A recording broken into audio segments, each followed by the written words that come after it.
خبروں میں شامل کرتے ہیں کراچی سے رپورٹ کر رہے ہیں ہمارے نمائندے سید آزاد ماترے۔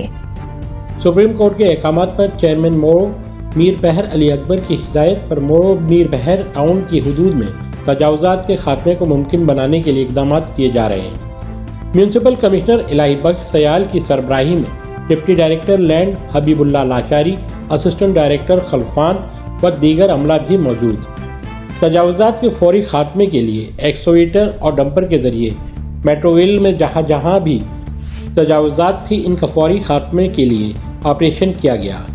مورو میر بحر ٹاؤن کی حدود میں تجاوزات کی وجہ ٹریفک کی روانی بری طرح متاثر ہوتی تھی، جبکہ عوام کو آمد و رفت میں تجاوزات کی وجہ سے مشکلات کا سامنا کرنا پڑتا ہے۔ تجاوزات کے خاتمے کے لیے مین چوراہوں سے ٹھیلے، پتھاروں، بازاروں اور دکانوں کے سامنے اور اطراف سے تجاوزات کے خاتمے کو یقینی بنایا جا رہا ہے۔